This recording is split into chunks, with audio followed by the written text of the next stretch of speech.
I'm a 27-year-old woman who moved to the US almost 7 years ago. I have two half-sisters from my dad's side, born to different women. We used to be very close, even though they're technically illegitimate. I shared part of my small inheritance from our grandparents with them, but our father never acknowledged them and left them with nothing. 2 years ago, my sisters also moved to the US. The middle one, let's call her Mary, got a company to sponsor her for a work visa. The eldest, Karen, who's 30, got a student visa and moved in with me since I already had a job and a decent salary. Our deal was simple. I'd cover all the bills and food, and she'd find a job at the university since she couldn't work elsewhere due to her visa restrictions. All I asked was for her to pitch in with some minor chores around the house.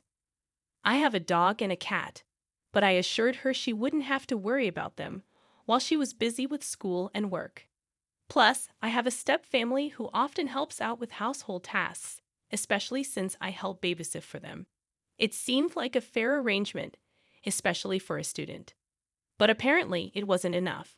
While Karen was in school, she met a guy named Ken. I knew him from my university days. He's not exactly the best guy around, but I didn't think he was a serious threat. Karen, however, was smitten with him. Despite my warnings about Ken's reputation, she didn't care. I agreed to let her make her own choices, as long as Ken didn't come over to my place. Then, COVID-19 struck. My work hours got cut, Karen's school was put on hold, and she lost her campus job. With everything going haywire, we had to downsize and move into a smaller apartment. I took on a second job and did some freelance work on the side, which left me with barely any personal time. I was dating someone, but both of us were overwhelmed with work and bills, so we hardly got to see each other. Meanwhile, Karen and Ken were getting closer, and he started showing up at our apartment, despite Karen not being on the lease. My landlord was understanding, but Ken's behavior became increasingly inappropriate. He would make comments about my appearance, calling me exotic due to my mixed Caribbean heritage, while Karen resembled our European-descended father more closely and was considered more conventionally attractive. Ken would invade my personal space and touch me inappropriately. I tried to avoid him by staying in my room or walking my pets whenever he was around. Despite my discomfort, Karen kept insisting that I spend time alone with Ken to bond with him, even though they had only been dating for 7 months at that point. I made excuses to avoid it. In November 2020, I got a better position at my main job, allowing me to quit my second job and have more free time. I reconnected with friends, and one of them expressed concern about my well-being. He informed me that Ken had been bragging about how close he was to having intimate relations with me, which I found deeply disturbing. I made it clear to everyone present that I had no interest in being involved with Ken in any way. Since my city is small and close-knit, many people reached out to share similar unsettling experiences with Ken. I confronted Karen and Ken about his behavior, and they didn't deny it. Ken even claimed that Karen had given him the green light and that I was doing them a favor by fulfilling his fantasy. I was disgusted and told them both that Ken had to leave immediately, or I would involve the authorities. Ken left after hurling insults at me, and Karen began downplaying the situation, claiming that my partner and I were on a break, which wasn't true. I firmly told her that she couldn't treat me like property and gave her 2 weeks to find her own place. I reached out to our relatives, sharing the text messages I received, and none of them wanted anything to do with Karen. A few days later, she moved in with Ken. I managed to obtain a restraining order against Ken, but couldn't get one for Karen. They largely disappeared from my life, except for a few minor encounters that I quickly resolved by threatening to call the police. Then something happened today that made me hold back laughter. Mary, keeping tabs on Karen as sisters do, messaged me with surprising news. Karen had called her, revealing she was pregnant and that Ken had kicked her out. I was initially stunned but replied casually, expressing no interest in getting involved. Karen then used Mary's phone to call me, begging for help. She played the family card, saying she had no one else to turn to and knew I had family health insurance. She even suggested that I should feel obligated to help with her pregnancy expenses, since the baby was a blessing and that I should want to be a part of raising it. I let her pour her heart out for a few minutes before bluntly refusing and ending the call. She attempted to call again, but eventually gave up. I received a text from Mary apologizing for the barrage of calls, as she accidentally left her phone on the counter. Most of my family, including Karen's mom, supports my decision. The only dissenting voice is Karen's aunt, who isn't biologically related to me but whom I've known for years, so I refer to her as aunt. She had been pressuring me all day until I warned her that I'd share her texts with my stepfather, who happens to be her landlord. That shut her up. As for the baby, I do feel a twinge of sympathy, but ultimately, I can't help but think, this is not my problem. My parents were old-fashioned and preferred to give what little they had to their legal grandchildren. My father had many children from different relationships, some of whom I might not even know about. My grandparents grew tired of having new grandchildren pop up every other year, often with a mother looking for handouts. Regarding Karen's visa, she had an extension due to COVID-19, but that has expired, and she's now overstaying her visa. Sadly, this is a common occurrence, and while I don't agree with it, I'm somewhat implicated due to my stepfather being American. This morning, Mary called me to meet up for brunch and talk about Karen. Mary understood that I didn't want to be involved in the drama, but she felt it was important to discuss things before she left the state. She's always been the peacemaker among us siblings. I agreed to meet, but only on the condition that Karen wouldn't come home with me. Mary assured me that if Karen tried to follow me, she'd personally make sure she stayed away. So, I got dressed and headed out for brunch with my sisters. I'll spare you the fake family niceties Karen tried to pull once we finished eating and were just having coffee. Mary laid everything out on the table. She explained that she couldn't take Karen with her because she's getting married to her longtime girlfriend and they can only afford a one-bedroom in their new city. She made it clear that Karen was delusional as she thought Mary would let her live with me. Even if she had the power to make me take Karen back, Mary made it clear that Karen was lucky she'd let her stay with her for the past few days. Mary said the only reason she was helping at all was because Karen's mother had begged her to find a safe place for Karen or help with the pregnancy. Then, Mary turned to me and asked if there was anything I'd be willing to help with financially, considering I'm the most stable economically. I know it might sound harsh, but I had to think about what's best for me. Feel free to criticize me for it. I made it clear to Karen that I would only offer financial assistance for 3 specific things: either termination and a hotel room for recovery, a ticket back to her home country where she could live with her mother or aunt and access free health care, or a ticket to our eldest brother's country where I knew he would support her. I also mentioned adoption as an option, but I wouldn't be providing her with a place to stay or covering her medical expenses out of my own pocket. I provided her with links to nonprofit organizations that could offer assistance. Karen began crying, accusing me of trying to take away her baby and being a bad sister. She argued that a good sister would open her home and help care for her baby. She also attacked me personally, claiming that I didn't deserve the money I had and that I was spoiled by our mother because of her wealth. However, most of my inheritance came from my mother's side, as she built a successful company from scratch after our father left us with nothing. Karen's hurtful words continued until she hit a nerve by mentioning my infertility. While I had accepted my condition, it still stung. Mary intervened, threatening to kick Karen out if she made any more hurtful remarks. I remained composed, despite the emotional onslaught. Karen, sensing she had gone too far, stopped crying and seemed to come up with a plan.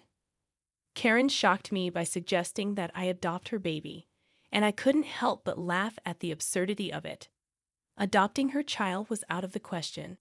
I didn't want Karen or her ex anywhere near my life, let alone their baby. While I didn't hold any ill will toward the child, I had no desire to be involved in raising it. I was on the verge of giving Karen a piece of my mind, but Mary intervened just in time. Mary laid out Karen's options plainly. She could either terminate the pregnancy or return to her home country. Either way, she couldn't stay with us because of her legal status, which could jeopardize Mary's job and my residency status. Karen had until the following Friday to make a decision. Mary made it clear that she didn't want Karen near me, fearing for my safety, and declared that Karen had lost the privilege of spending time with either of us in person. She even offered Karen a place to stay for one more week, but after that, she was on her own.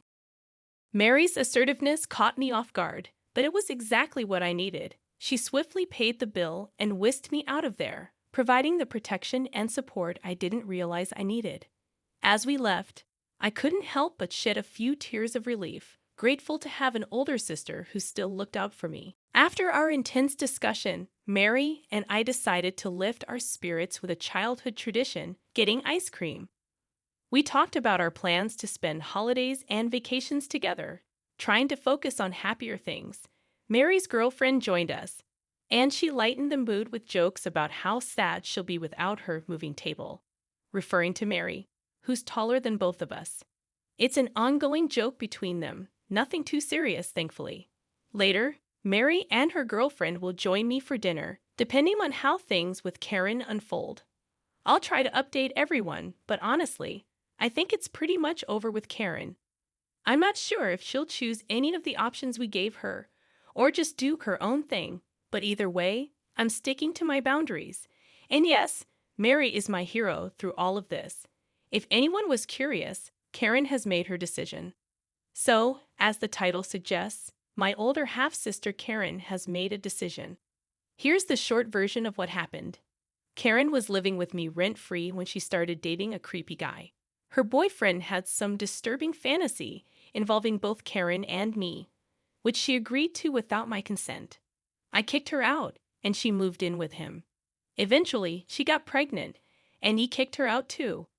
She then expected me to not only take her in, but also support her and her baby financially.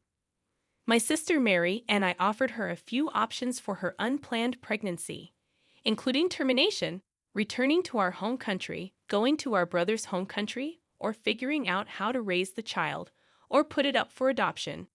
She had until tomorrow to decide, as Mary was leaving for the East Coast on Saturday. However, Karen didn't choose any of these options.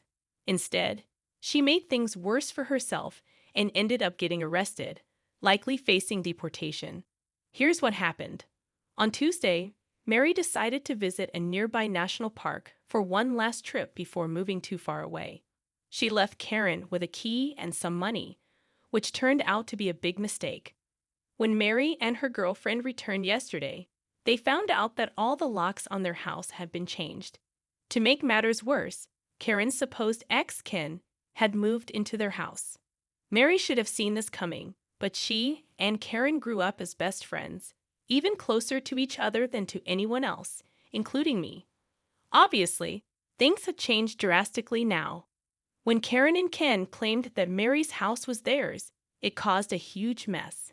Mary tried to explain that the house wasn't even hers anymore. It had been sold, and the new owners were due to move in on Sunday. The police were called, and everyone had to show their IDs.